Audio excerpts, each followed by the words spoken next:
한마디로 얘기하면 바로 예수 그리스도라고 말할 수 있을 것입니다. 예수 그리스도를 잃어버린 그리스도인, 이것은 가당치 않은 그런 말일 것입니다. 하지만 그럼에도 불구하고 많은 경우 우리는 예수 그리스도를 잃어버린 채 살아가고 있는 자신들을 발견하게 되어집니다.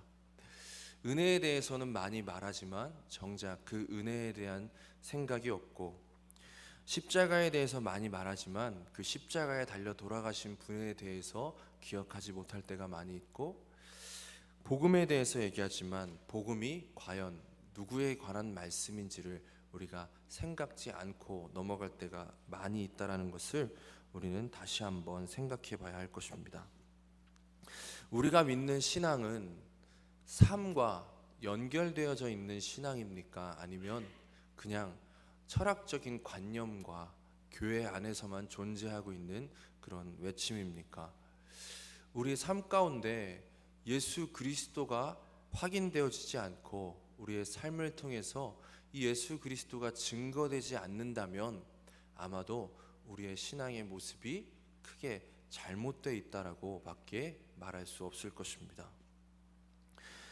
왜냐하면 다른 종교도 얼마든지 하나님에 대해서 얘기하고 구원에 대해서도 얘기하고 있기 때문입니다.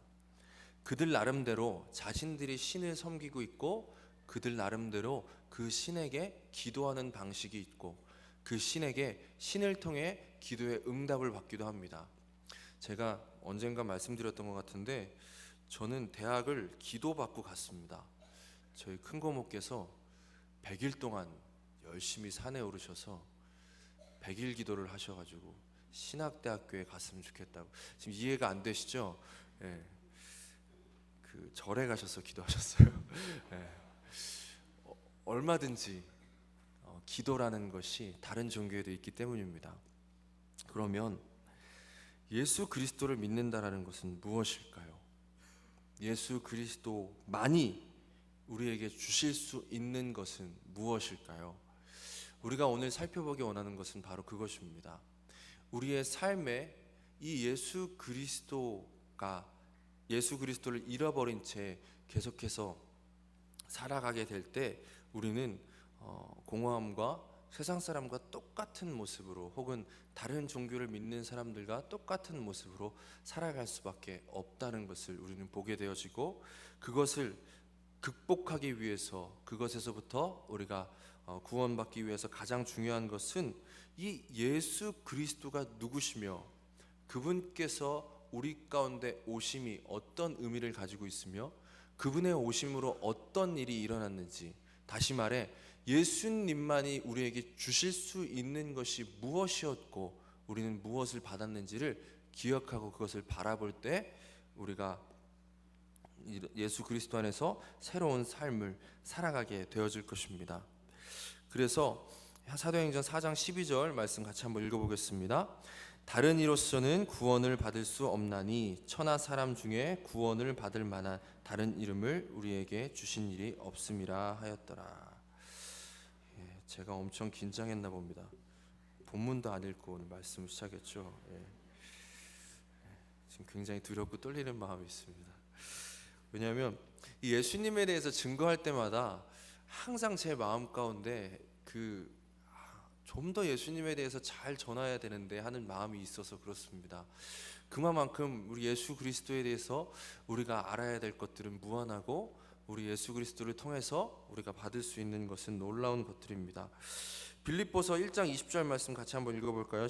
시작. 나의 간절한 기대와 소망을 따라 아무 일에든지 부끄러워하지 아니하고 지금도 전과 같이 온전히 담대하여 살든지 죽든지 내 몸에서 그리스도가 존귀하게 되게 하려 하니, 또한 모든 것을 해로 여김은 내 주 그리스도 예수를 아는 지식이 가장 고상하기 때문이라.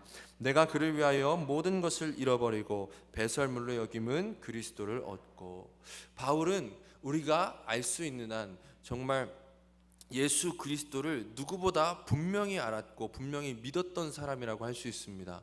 오늘 이 바울의 고백은 예수 그리스도를 믿는 진정한 그리스도인의 고백이 무엇인지를 우리로 하여금 깨닫게 하여 줍니다. 바울의 이러한 고백은 절대로 과장이 아닌 것이죠. 바울의 이러한 고백은 그리스도인이라면 마땅히 할 수밖에 없는 고백입니다.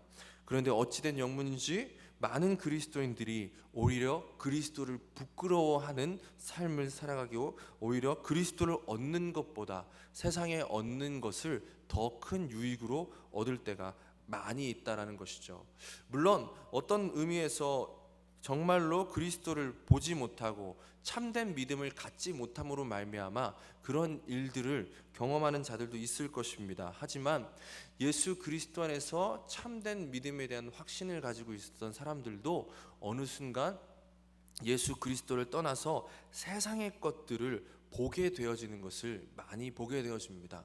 좀 더 쉽게 말씀드리면 예수 그리스도를 믿는 믿음이 점점 교회 안에만 갇혀 있고 교회 밖으로 나아가면 그 믿음이 아무런 작용도 하지 못하는 것들을 보게 되어진다는 것이죠. 우리 한 주간의 삶을 산 가운데 이 자리 가운데 다시 모였습니다. 다시 한번 한 주간의 삶을 돌아보기 원하는데 한 주간의 삶 가운데 예수 그리스도께서 얼마만큼 큰 비중을 차지하였습니까? 우리가 직장에서 살아갈 때, 직장의 동료들을 만날 때, 또 우리 학생들은 학교에서 학교 사람들과 함께 공부할 때 예수 그리스도께서 어떠한 의미로 우리 가운데 함께 하였습니까? 만약에 우리가 그 예수 그리스도를 경험하지 못했고 그 가운데 함께 하시는 예수 그리스도를 붙잡지 못했다면 우리에게도 동일하게 세상의 것들을 오히려 예수를 얻는 것보다 더 바라고 있는 모습이 있다라는 것을 깨닫게 되어진다라는 것입니다.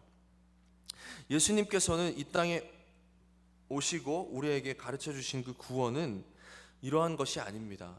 삶과 결코 동떨어진 것이 아니라는 것이죠. 왜냐하면 천지를 창조하신 하나님께서 이 땅 가운데 사람을 만드시고 그 사람을 통하여서 기대하시고 목적하신 것이 무엇이라고 그랬죠?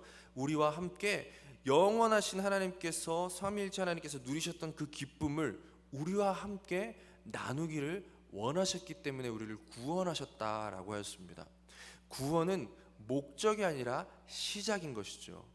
구원은 하나님과 하나 되어서 살아갈 수 있는 길의 시작이지 구원 자체가 목적이 아니라는 것을 우리는 이미 함께 나누었었습니다.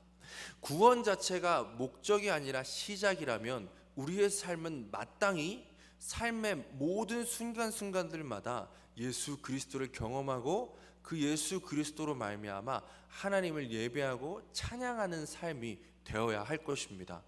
그런데 그럼에도 불구하고 하나님을 믿는다면서 이 교회 안에서만 하나님을 찾고 교회 밖에서는 하나님을 경험하지 못하고 살아가는 우리의 모습은 무엇 때문일까요?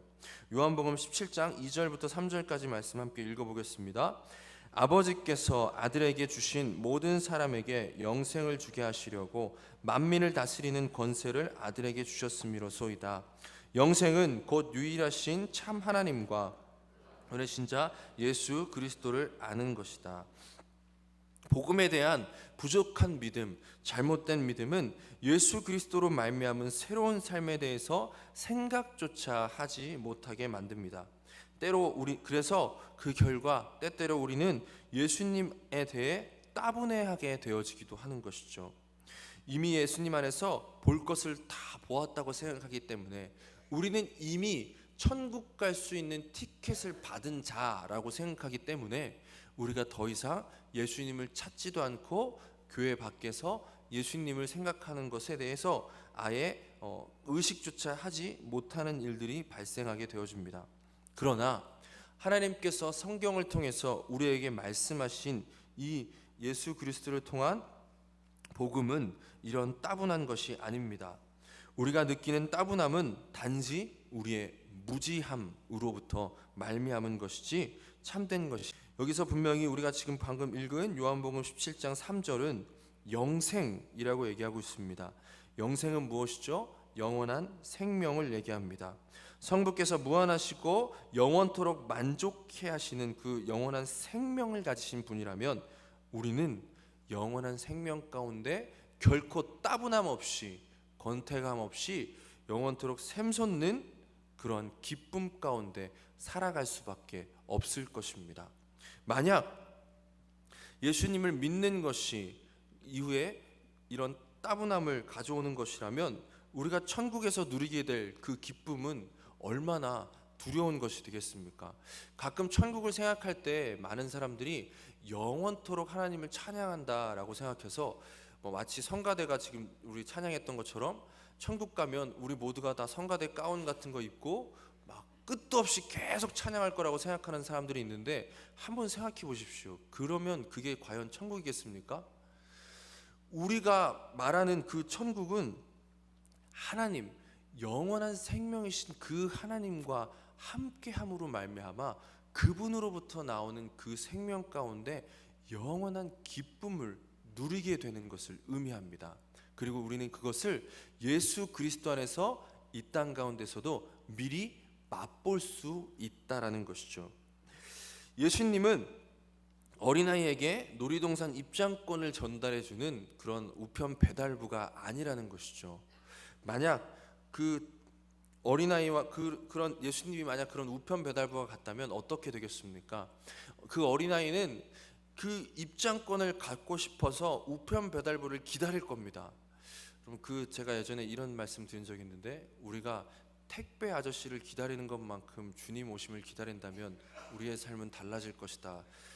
저희 집에서 저를 택배 아저씨가 오는 것만큼 기다려준다면 저희 집에, 하여튼 더 이상 얘기하지 않겠습니다. 네. 중요한 것은 우리의 신앙이 그런 경우가 있다는 거예요. 어린아이가 이 초대권을 기다리고 있는 것처럼, 그러면 어떻게 되죠? 초대권을 받은 이후에 더 이상 그 택배 아저씨를, 그 우체부를 기억하지 않게 되는 것이죠. 때때로 그 아이는 그 놀이동산에 갈 생각 때문에 그 초대권을 보며 기뻐할 수도 있고, 그 놀이동산에서 즐겁게 보낼 시간들로 인해서 그 마음 가운데 충만함이 있을 수도 있습니다. 하지만 그 충만함과 그 기쁨 가운데 그 초대권을 전달해준 우체부 아저씨는 더 이상 기억되지 않는 것이죠. 우리의 신앙이 마치 이와 같다면 우리의 삶 가운데서 예수 그리스도가 빠져 있는 것은 당연한 것일 것입니다. 예수님께서 마치 우리에게 그냥 천국행 티켓을 전달해주는 전달자와 같은 분이라면 당연히 우리 삶에서 예수님의 이름이 기억되지 않는 것은 마땅한 것일 것입니다. 제가 여기 안고 없는 찐빵이라고 1번 항을 붙였더니 오늘 아침에 사역자들 사이에서 논란이 벌어졌어요. 정말로 안고 없는 찐빵은 맛이 없는가? 그런 쓸데없는 얘기를 했는데, 찐빵을 안고 없는 찐빵이 맛있다 할지라도 그리스도 없는 그리스도인은 결코 아무런 맛을 낼 수 없다는 것을 우리는 기억해야 합니다. 여전히 우리가 예수 그리스도를 우리에게 단지 천국행 티켓을 전달해주는 전달자로 여긴다면 우리 삶을 통해서 나타낼 수 있는 맛은 아무것도 없다라는 것입니다. 그리스도가 빠진 그리스도인은 땅에 버려져 밟힐 뿐이라는 것을 우리는 기억해야 합니다. 그러면 우리가 기억하고 붙잡아야 할 것은 무엇일까요? 우리 마태복음 1장 23절, 드디어 본문 말씀을 읽게 됩니다. 같이 읽어보겠습니다. 보라, 처녀가 잉태하여 아들을 낳을 것이요 그의 이름을 임마누엘이라 하리라 하셨으니 이를 번역한즉 하나님이 우리와 함께 계시다 함이라. 우리가 붙잡아야 하고 우리가 기억해야 될 가장 중요한 사실은 예수 그리스도께서 우리와 함께 계신다라는 것입니다. 그 예수 그리스도께서는 하나님이시기 때문에 하나님께서 우리와 함께 계신다라는 것이죠. 우리 삶에서 결코 예수 그리스도는 배제해 놓고 생각할 수 있는 분이 아니라는 것이죠. 만약 그리스도인에게서 그리스도가 발견되지 않는다면 그것을 어찌 그리스도인이라고 말씀할 수 있겠습니까? 하나님이 우리와 함께 하신다, 이 놀라운 축복은 하나님께서 그리스도로 말미암아 우리 가운데 이루어주신 가장 근본적이고도 가장 분명한 우리의 구원을 이루어주시는 확실한 약속인 것입니다. 요한복음 1장 1절 말씀 같이 읽어보겠습니다. 태초에 말씀이 계시니라. 이 말씀이 하나님과 함께 계셨으니 이 말씀은 곧 하나님이시니라. 말씀이 육신이 되어 우리 가운데 거하심에 우리가 그의 영광을 보니 아버지의 독생자의 영광이요 은혜와 진리가 충만하더라. 하나님께서 세상을 지으실 때 무엇으로 지으셨죠? 말씀으로 지으셨습니다. 그러면 그때 어떤 말씀을 사용하셨을까요? 어떤 언어를 사용하셨을까요? 어느 나라 말로 하나님께서 세상을 지으셨을까요? 어릴 적 우리가 상상하는 그 천지창조의 모습은 이런 것이죠. 하나님께서 말씀으로 세상을 창조하시는데 그 말씀은 어떤 말씀이죠? 굉장히 중후하고 멋진, 또 심지어 에코가 굉장히 많이 섞인 그러한 말씀으로, 심지어 한국말로 빛이 있으라 하는 모습들을 상상하곤 합니다. 창세기 1장에서 가르쳐주고 있는 말씀으로 세상을 창조하셨다는 것은 단순히 음성으로 하나님께서 세상을 창조하셨다라는 것의 의미를 넘어섭니다. 이 말씀은 바로 예수 그리스도를 가리키는 것이기 때문입니다. 요한복음 1장에서는 이 창세기 1장의 그림을 그대로 가지고 와서 예수님에 대해서 설명해 주고 있는 것입니다. 곧 사람의 말은 그 사람을 나타내는 것입니다. 우리가 이것은 이미 삼위일체 하나님에 대해서 함께 배울 때 나누었던 것인데, 한 분이신 성부 하나님과 성자 예수님께서는 이러한 방식으로 말씀으로 세상을 지으시는 방식을 통해 함께 천지를 창조하셨음을 우리에게 가르쳐 주고 계신 것입니다. 또한 구약에 있는 많은 사건들을 통해 우리는 하나님께서 말씀으로 이스라엘 백성들과 함께 하셨다라는 것을 보게 되어집니다. 하나님께서는 기름 부어 세운 선지자와 제사장과 왕을 통해 그들에게 말씀을 전해주시고 이 말씀으로 하여금 이스라엘을 다스렸습니다. 또 말씀으로 하여금 치유하셨고, 말씀으로 하여금 그들을 구원하셨고, 말씀으로 하여금 그들과 함께 하셨습니다. 이러한 방식으로 성부께서는 성자와 함께 이스라엘 백성 가운데 거하셨습니다.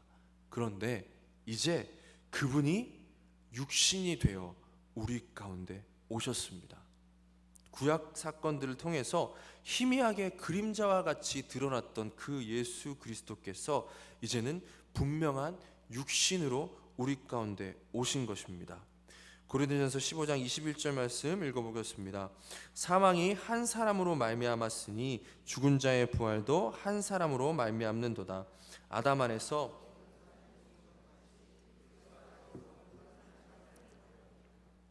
주님께서 육신으로 이 땅에 오신 이유는, 육신인 우리와 함께 하나님의 그 사랑을 나누시기 위함이셨다는 것을 우리는 성경의 말씀들을 통해 깨달을 수 있습니다.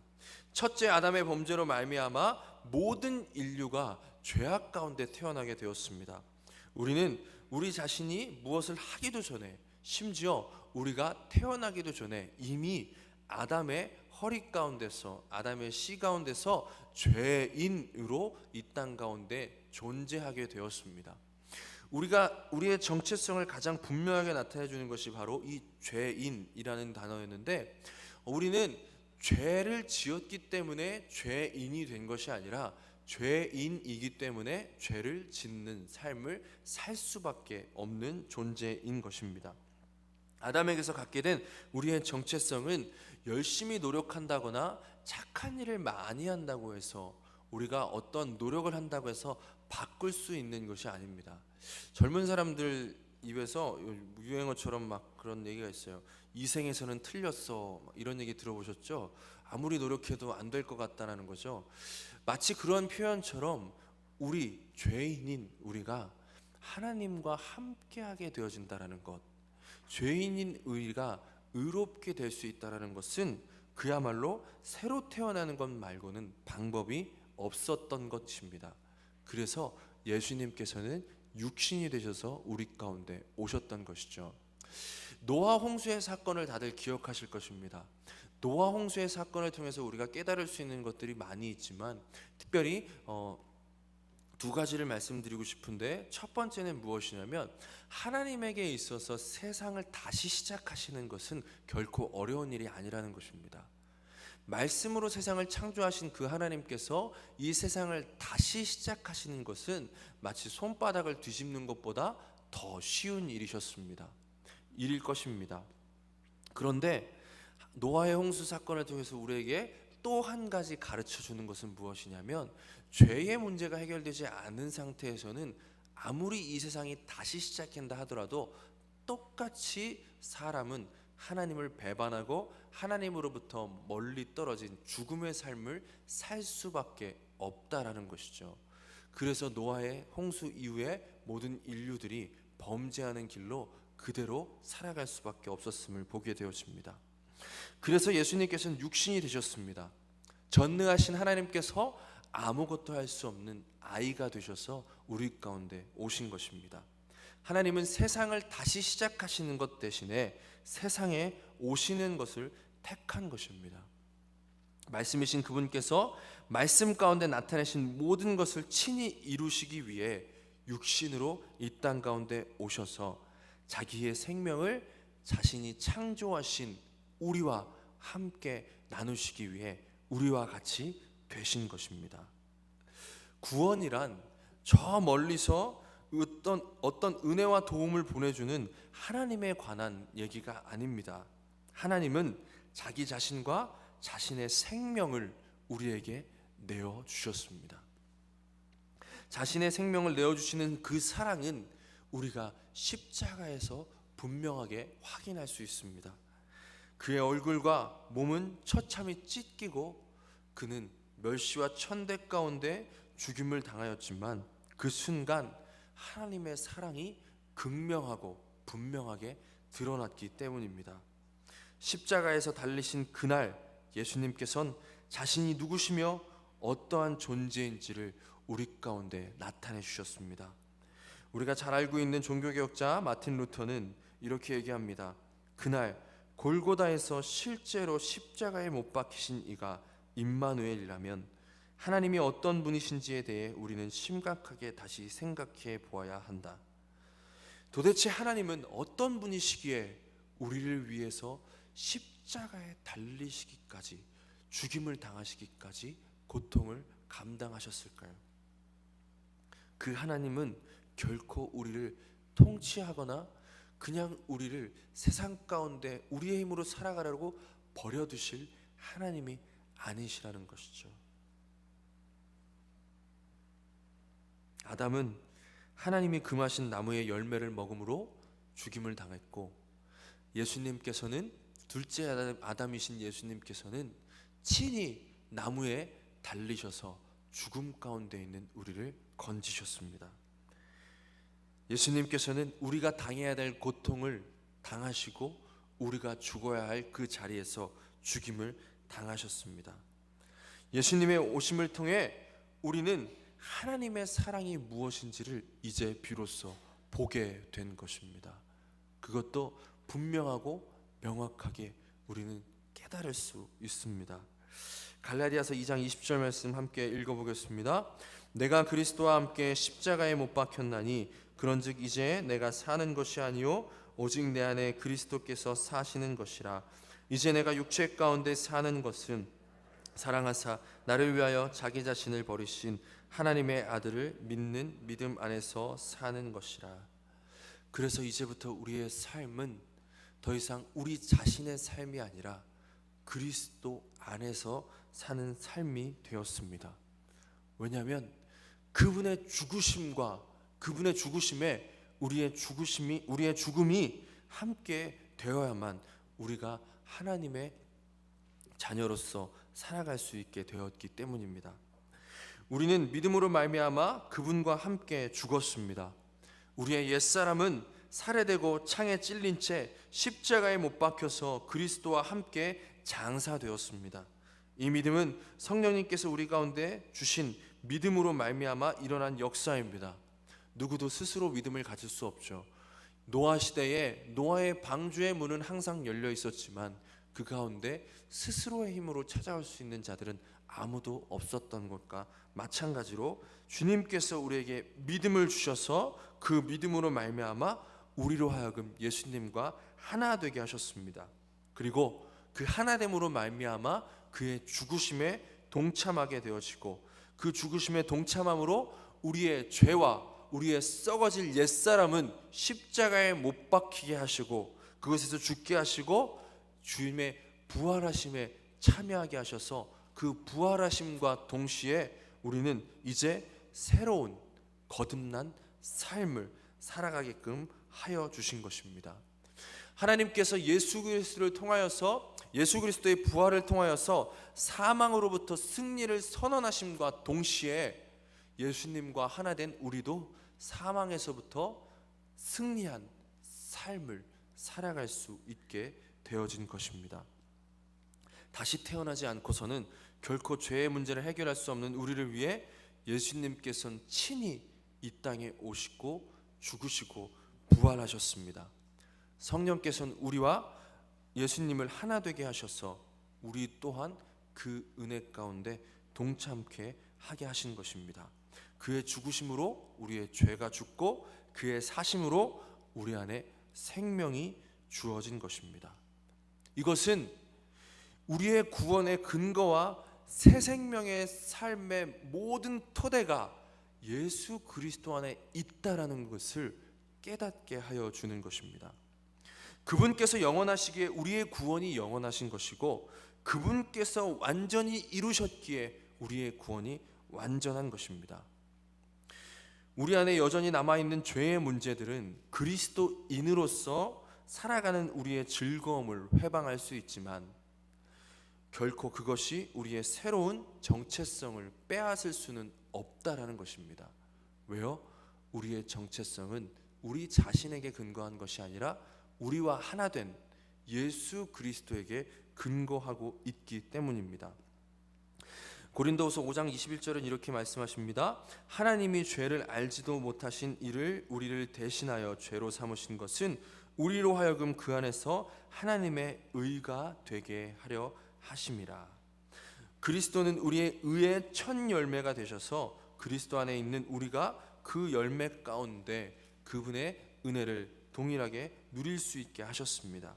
그리스도 안에 있는 사람들은 자신의 죄가 아니라 그리스도로 말미암아 정의되는 새로운 정체성을 가지게 된 것입니다.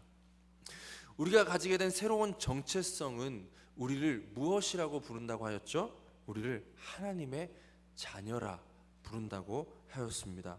갈라디아 3장 26절 말씀 함께 읽어보겠습니다. 너희가 다 믿음으로 말미암아 그리스도 예수 안에서 하나님의 아들이 되었으니. 우리 가운데서 결코 찾을 수 없었던 그것이 우리와 하나 된 예수 그리스도로 말미암아 그 예수 그리스도의 의로 하여금 우리 자신을 하나님의 자녀가 되게 한 것입니다.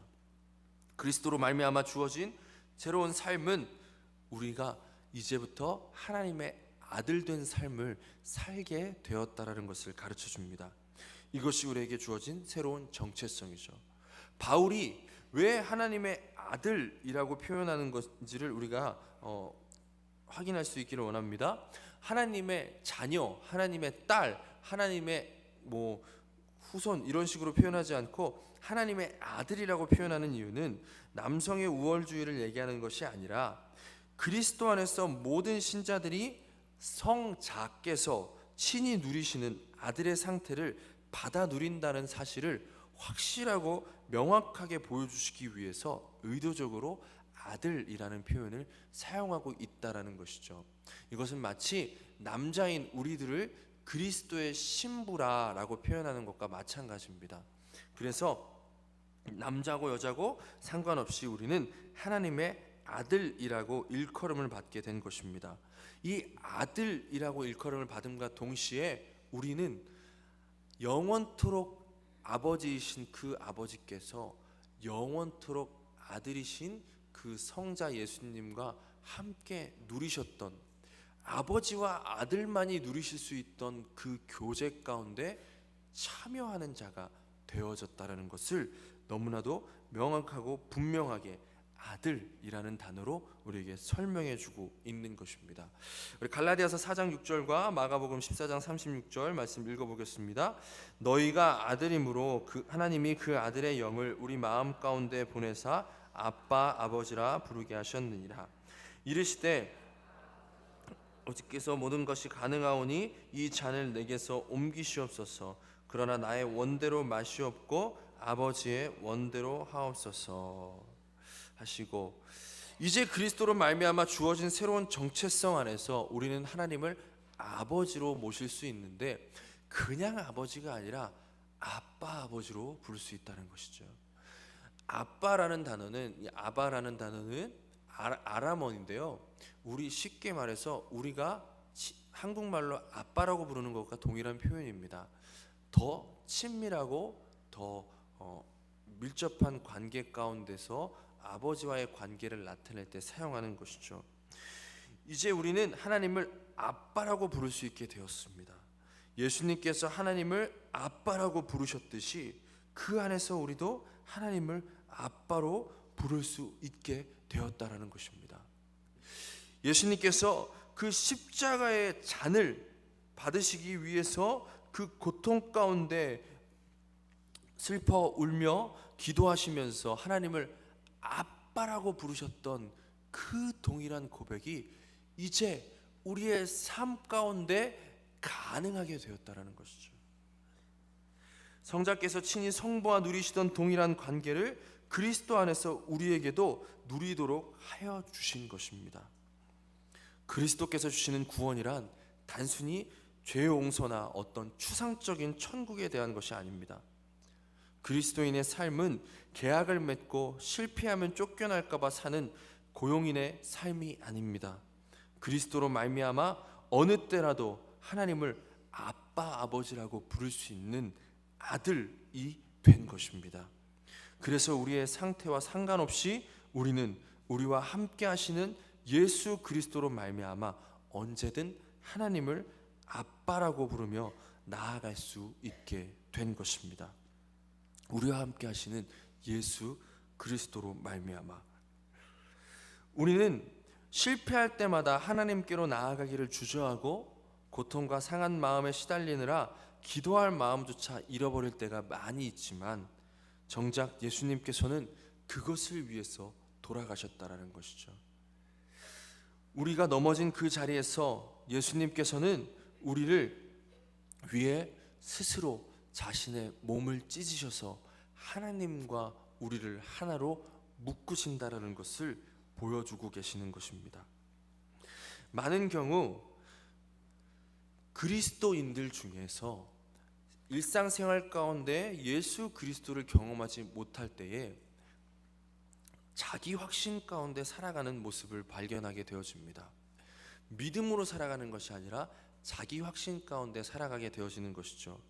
믿음이란 무엇을 의미하냐면 우리가 예수 그리스도로 말미암아 예수 그리스도와 하나됨으로 인해서 아버지의 자녀, 하나님의 아들이 되었다라는 것을 믿는 것을 의미합니다. 그러니까 하나님의 아들됨의 근거와 토대가 나에게 있지 않고 나와 함께 하시는 예수 그리스도에게 있다라는 것을 믿는 것이죠.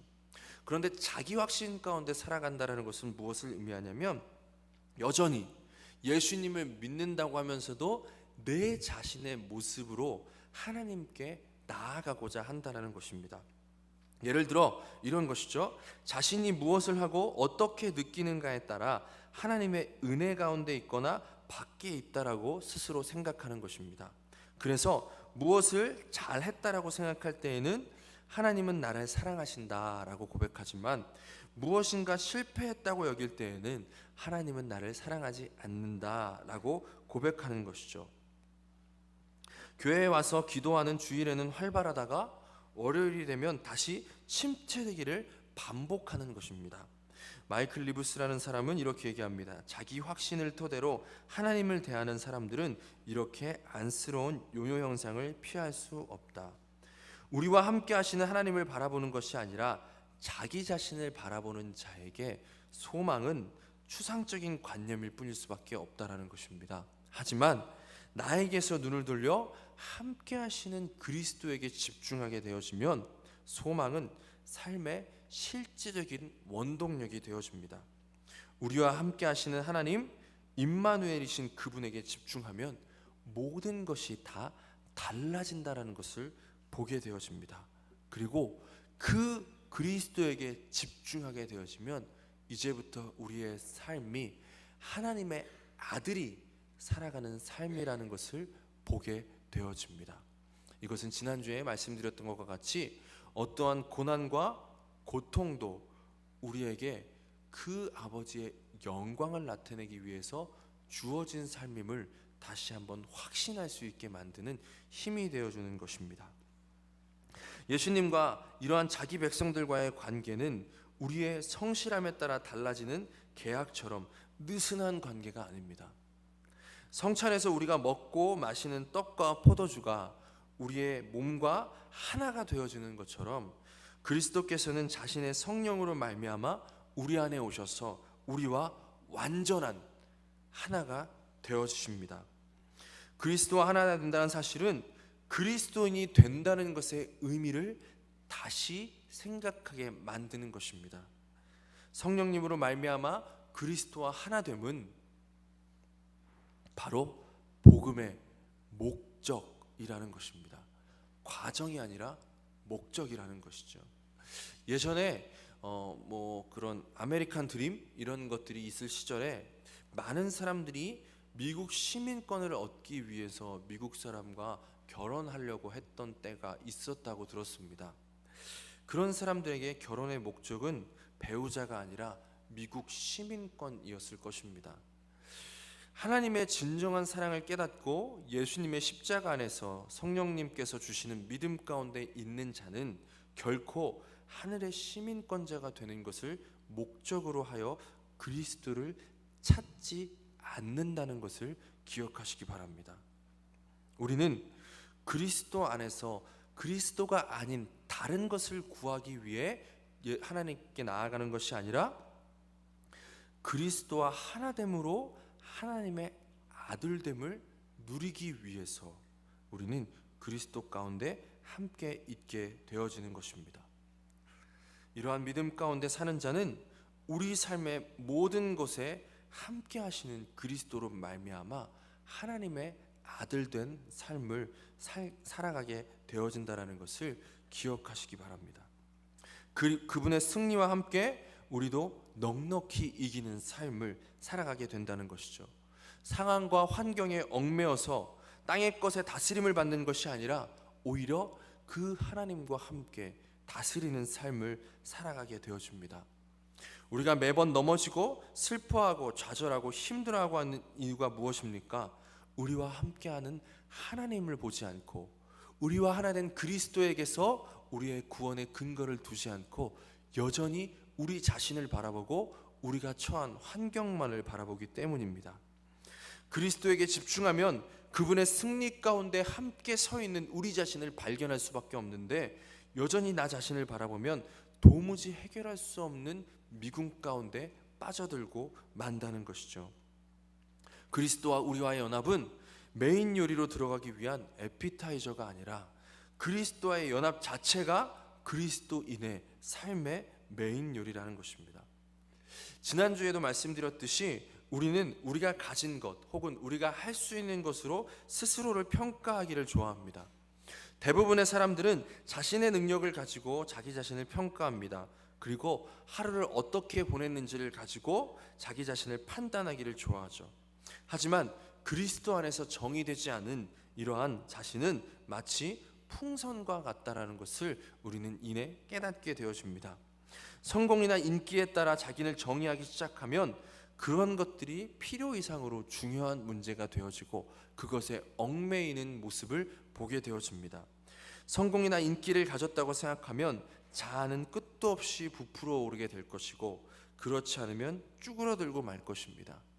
성공이나 인기에 매이게 되어지면 자기 자신을 부풀기 위해 많은 노력을 하겠지만 결국 아무리 빵빵한 풍선이라도 그 속에는 아무것도 들어있지 않음을 발견하게 되어지고 또다시 공허함 가운데 만족감 없는 피곤한 삶을 살아갈 수밖에 없다라는 것이죠.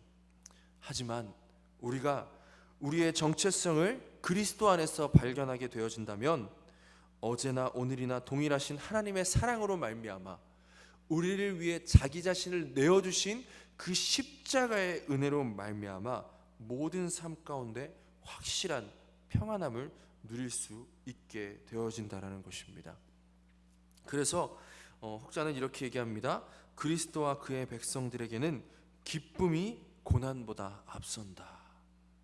이 예수 그리스도와 하나됨이 주는 그 기쁨으로 말미암아 삶의 모든 순간들을 다 이기는 삶을 살아갈 수 있게 되어진다는 것입니다.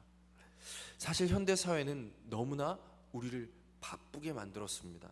허둥지둥 분주하게 살아가느냐 우리의 시선을 그리스도에게 두는 것을 자꾸만 놓치게 만듭니다. 무엇 때문에 이렇게 바쁜지, 왜 이렇게 바쁘게 살아야 하는지 알지도 못한 채 그저 그냥 바쁘게 살아가느라 정말로 중요한 것을 놓치고 마는 것이죠.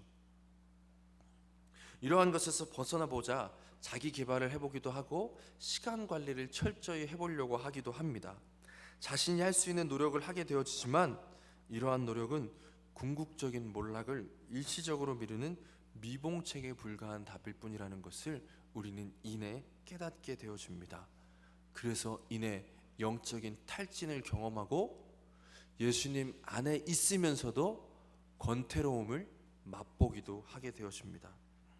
존 오웬은 이렇게 말했습니다. 믿음으로 그리스도의 영광에 대한 조망과 이해를 새롭게 하고 꾸준히 그 안에 머무는 것 외에 영적인 탈진에서 벗어나는 다른 길이 없음을 분명히 확신해야 한다. 모든 은혜를 다시 회복하도록 변화시키는 능력을 얻기까지 그리스도와 그분의 영광을 끊임없이 묵상하는 것만이 유일한 해결책이다.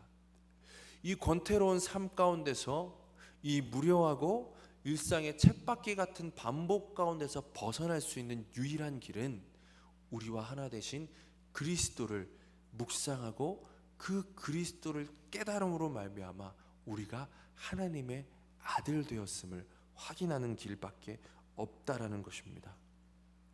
누가복음 10장 38절 말씀 읽어보겠습니다. 그들이 길 갈 때에 예수께서 한 마을에 들어가심에 마르다라 이름하는 한 여자가 자기 집으로 영접하더라. 그에게 마리아라 하는 동생이 있어 주의 발치에 앉아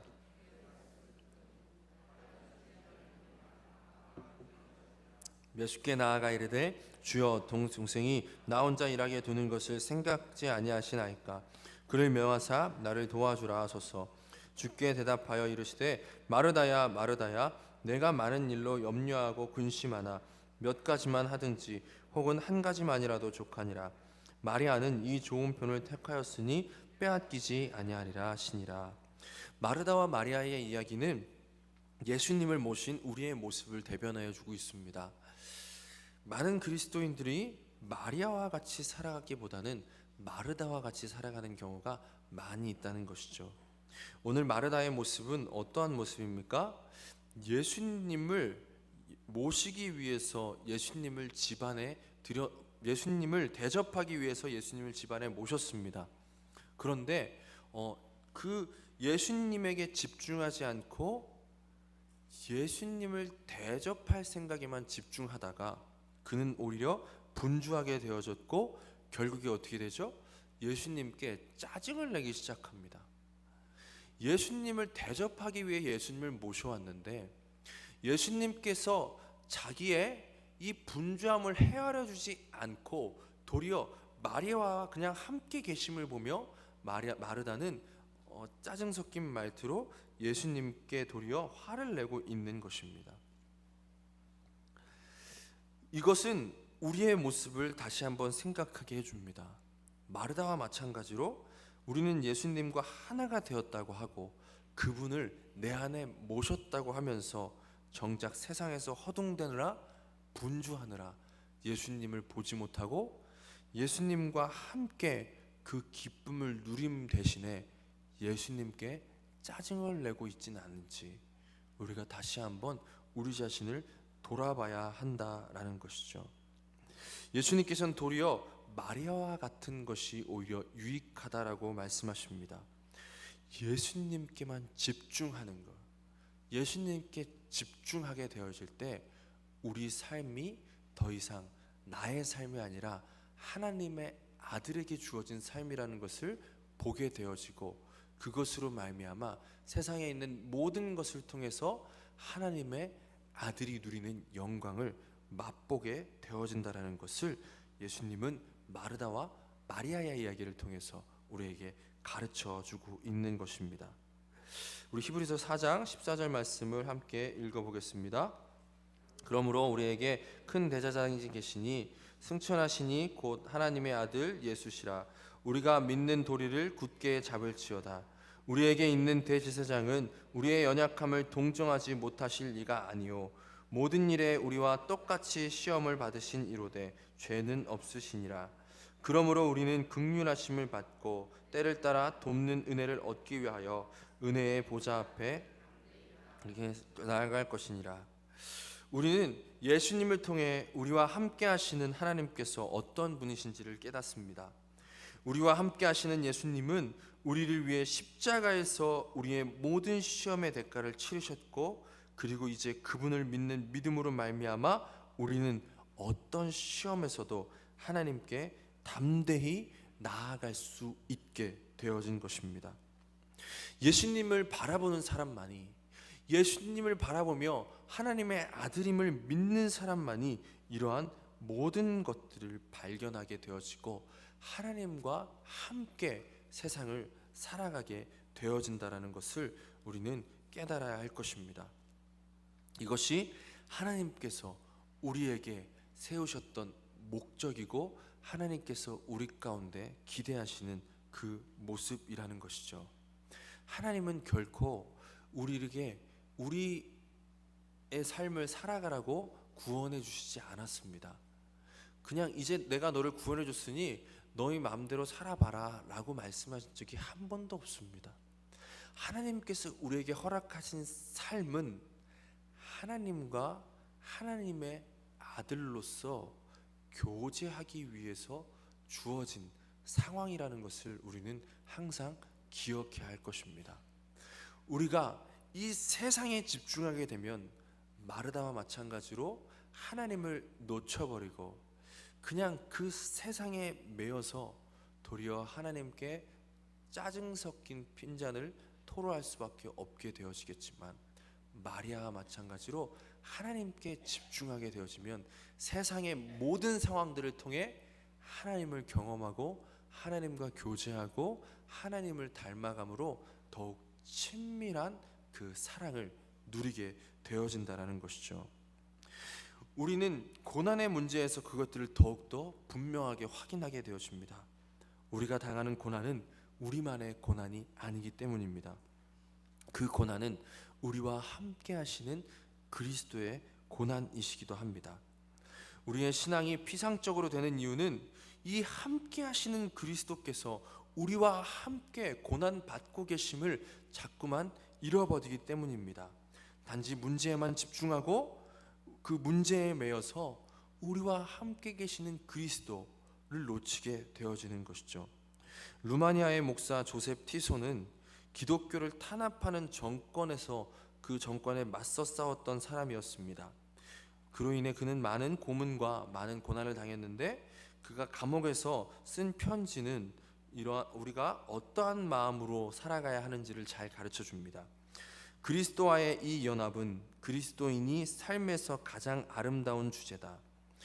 이는 이 세상에서 내가 혼자 싸우고 있지 않음을 의미한다. 나는 예수 그리스도의 연장선상에 있다. 내가 루마니아에서 매질을 당했을 때 내 몸에서 그리스도가 고통당하셨다. 이는 나의 고난이 아니다. 나는 그저 그분의 고난에 동참하는 영광을 누렸을 뿐이다. 우리에게 정말 필요한 것은 우리와 함께 하시는 그 그리스도를 바라보는 것입니다. 그리고 이 삶이라는 무대 가운데서 우리와 함께 아버지와 사랑을 나누기 원하시는 그분의 뜻을 깨닫고 그 뜻 가운데 나아가는 것입니다. 마태복음 28장 18절부터 20절까지 말씀 읽어보겠습니다. 예수께서 나와 말씀하여 이르시되 하늘과 땅의 모든 권세를 내게 주셨으니 그러므로 너희는 가서 모든 민족을 제자로 삼아 아버지와 아들과 성령의 이름으로 세례를 베풀고 내가 너희에게 분부한 모든 것을 가르쳐 지키게 하라. 볼지어다 내가 세상 끝날까지 너희와 항상 함께 있으리라 하시니라. 예수님께서 오심으로 하나님께서 우리와 함께 하시는 시대, 임마누엘의 시대가 시작되었음을 알리는 마태복음의 끝은 동일하게 예수님과 함께 하심을 선포하고 있습니다. 여기서 예수님께서는 하나님께서 주신 하늘과 땅의 모든 권세가 자신에게 있음을 선포하시면서 세상 끝날까지 우리와 함께 하시겠다고 약속하십니다. 반드시 기억하시기 바랍니다. 하나님께서는 우리에게 힘을 주시고 이제 그 힘을 가지고 너희 힘으로 살아가라 라고 얘기하신 적이 없다라는 것입니다. 하나님께서 우리를 구원하신 다음에 이제 너 구원받았으니까 구원받은 백성으로 살아가라 라고 우리를 그냥 보내시지 않았다라는 것을 기억하시기 바랍니다. 여전히 하나님께 힘을 받아 그 힘을 우리의 힘으로 삼고 우리의 힘으로 살아가려 하는 자에게 세상은 여전히 힘들고 어렵고 수고하고 무거운 짐일 것입니다. 우리가 기억해야 하는 것은 하나님께서는 우리에게 힘을 주신 것이 아니라 예수님에게 하늘과 땅의 모든 권세를 주시고 그 예수님을 우리와 하나 되게 하셔서 함께 살아가게 하셨다라는 것입니다. 그래서 우리 자신을 바라볼 때에는 우리에게 소망이 없지만 우리와 하나 되신 그 예수님을 바라보고 그 예수님을 생각하고 그 예수님을 묵상하며 나아갈 때 예수님 가운데 있는 힘이 우리에게도 동일하게 주어져서 수고하고 무거운 짐을 가볍고 쉽게 지고 갈 수 있도록 하신다라는 것을 깨닫게 될 것입니다. 그리고 그때 비로소 우리를 통해 나타내시는 하나님의 영광을 확인하게 될 것이고 하나님이 이 세상을 만드시고 이 현실 가운데 우리를 존재하게 만드신 이유가 무엇인지를 깨닫게 되어질 것입니다. 이러한 사람은 마태복음 13장 44절과 같은 고백을 하게 되어집니다. 함께 읽겠습니다.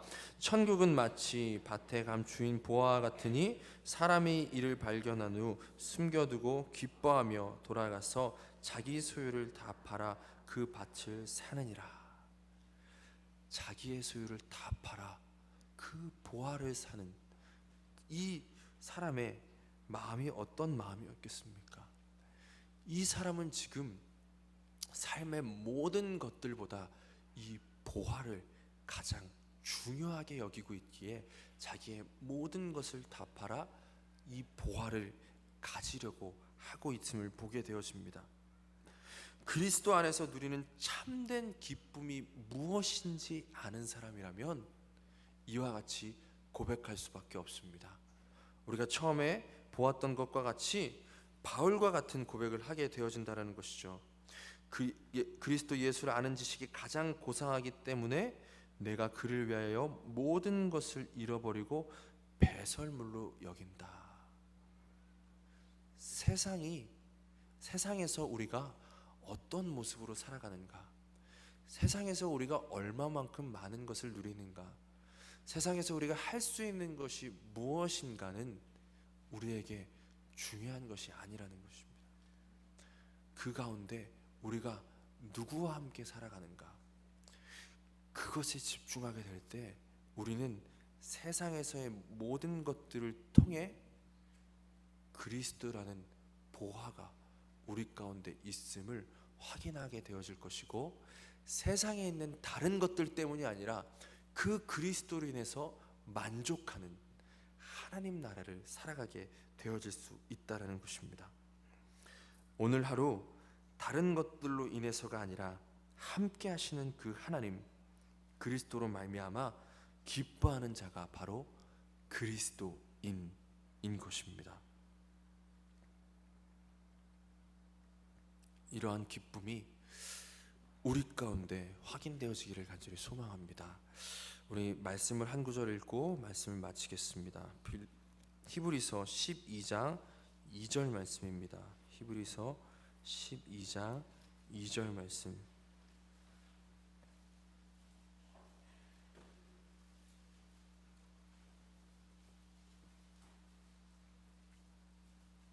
히브리서 12장 2절 말씀 같이 함께 읽겠습니다. 2절과 3절 같이 읽겠습니다. 믿음의 주요 또 온전하게 하시는 이인 예수를 바라보자. 그는 그 앞에 있는 기쁨을 위하여 십자가를 참으사 부끄러움을 개의치 아니하시더니 하나님 보좌 우편에 앉으셨느니라. 너희가 피곤하여 낙심하지 않기 위하여 죄인들이 이같이 자기에게 거역한 일을 참으신 일을 생각하라. 히브리서 11장의 내용은 믿음의 사람들에 관한 내용들입니다. 히브리서 11장에 등장하는 사람들은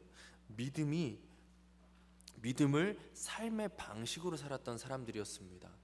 그들은 세상의 것들을 자기의 만족으로 삼지 않고 그들과 함께 하시는 그 하나님을 자신의 만족으로 삼았기에 세상의 모든 것들보다 하나님을 우선시하는 삶을 살았습니다.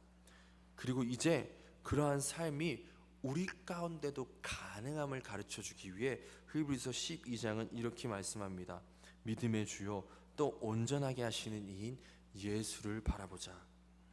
이 땅에 오심으로 그 사랑을 나타내시고 십자가에 달리심으로 그 사랑을 확증하시고 부활하시고 성령으로 우리 안에 계신 그분의 사랑을 깨닫고 그분을 바라볼 때 그분께서 주시는 그 기쁨으로 말미암아 세상의 모든 것을 이기게 됨을 우리에게 가르쳐주고 있는 것입니다. 언제까지 세상을 바라보고 살아가겠습니까? 언제까지 다스림 받는 삶을 살아야겠습니까? 이제 우리와 함께 하시는 하나님을 바라보길 원합니다. 예수 그리스도를 묵상하는 가운데 말씀으로 역사하시는 그분 안에서 하나님의 아들된 삶을, 아버지와 아들이 누리는 그 풍성한 교제의 삶을 누리는 저와 여러분이 되어지기를 간절히 소망합니다. 기도하겠습니다.